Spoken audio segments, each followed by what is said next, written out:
জনাব নজরুল ইসলাম খান সহ আরো কিছু কেন্দ্রীয় নেতৃবৃন্দ তার সাথে ছিলেন। তো আজকের এই সাক্ষাৎ বিষয় নিয়ে আমাদের সম্মানিত নায়েবে আমির ডাক্তার সৈয়দ আব্দুল্লাহ মোহাম্মদ তাহের ভাই এই পর্যায়ে আপনাদের সামনে তিনি ব্রিফ করছেন। বিসমিল্লাহির রহমানির রহিম। সম্মানিত সাংবাদিকবৃন্দ, আসসালামু আলাইকুম। নির্বাচনোত্তর সম্ভাব্য প্রধানমন্ত্রী যিনি হবেন আমাদের জনাব তারেক সাহেব, উনি আজকে প্রধান বিরোধী দলের যিনি প্রধান হবেন জামাত ইসলামীর আমির ডক্টর শফিকুর রহমান, তার সাথে সৌজন্য সাক্ষাৎ করতে আসছেন, একটা কার্টেসি ভিজিট করতে আসছেন। এটাকে আমরা ওয়েলকাম করি। আমি মনে করি এই ধরনের নিউ কালচার নিজেদের ভিতরে থাকাটা এটা একটা গুণগত পরিবর্তন। It's a good beginning. অত্যন্ত সাহায্যপূর্ণ পরিবেশে আলোচনা হয়েছে। আমরা দীর্ঘদিন বিএনপি এবং জামাত ইসলামী একসাথে স্বৈরাচার বিরুদ্ধে আন্দোলন করেছি, সংগ্রাম করেছি, গঠনে আমরা সরকারের অংশগ্রহণ ছিলাম। এখন একটা ফ্যাসিবাদের পতনের দুটি দল আলাদাভাবে নির্বাচন করেছি, কিন্তু আমাদের ভিতরে আমরা আশা করি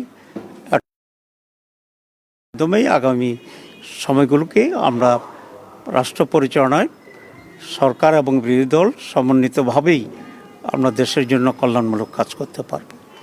আমরা এই ব্যাপারে একমত হয়েছি যে সকলে মিলে একসাথেই একটা কনস্ট্রাকটিভ ফিউচার আমরা গ্রহণ করতে পারবো, একটি নতুন বাংলাদেশ আমরা গঠন করতে পারবো। মৌলিকভাবে আমরা এই আলোচনা এবং নিজেদের ভিতরে মৌলিক কোনো ঝামেল হলে আলোচনা ভিত্তিতে যাতে একটা পজিটিভ একটা সমাধান আসতে পারে সেই সব বিষয়ে আমরা আলোচনা করেছি। আমাদের আমির জামাত বলেছেন যে কয়েকটি প্রায়োরিটি বিষয়ে এখানে আমাদের আলোচনা হয়েছে। প্রথম কথা হচ্ছে ল অ্যান্ড অর্ডার সিচুয়েশন, মানুষের সিকিউরিটি ইস্যুটা হচ্ছে সবচেয়ে বেশি। এই বিষয়ে যেন সরকার অত্যন্ত গুরুত্ব দিয়ে কাজ করে। এরপরে ইকোনমির ব্যাপারে আমরা কথা বলেছি এবং বিশেষ করে জনগণের যে মৌলিক যে প্রয়োজনগুলো আছে, খাদ্য, বাসস্থান, এডুকেশন, এসব বিবেকেও অগ্রাধিকার পদ্ধতিতে যেন সরকার কাজে করে সে ব্যাপারে আমরা দৃষ্টি আকর্ষণ করেছি। It's a beginning. আমি মনে করি যে একটা মৌলিক কোয়ালিটেটিভ চেঞ্জ যাতে আমরা এদেশে পেতে পারি সে বিষয়েও আমরা দৃষ্টি আকর্ষণ করেছি। পজিটিভ যে কোনো বিষয় আছে আমরা বলেছি আমরা কোঅপারেট করব এবং জনগণের স্বার্থের বিরুদ্ধে এবং জনগণের কোনো কল্যাণের বিপরীতে যদি সেরকম কোনো ভূমিকা থাকে আমরা অবশ্যই সে ব্যাপারে আমরা প্রতিবাদ এবং ভূমিকা নেওয়ার জন্য আমরা প্রস্তুত আছি। এতটুকুই কথা হয়েছে আজকে। সবাইকে ধন্যবাদ। যে গত 16 বছরে এই সৌহার্দ্যপূর্ণ পরিবেশটা ছিল না, সরকার এবং বিরোধী দলের মধ্যে এক ধরনের শত্রুতাপূর্ণ সম্পর্ক ছিল।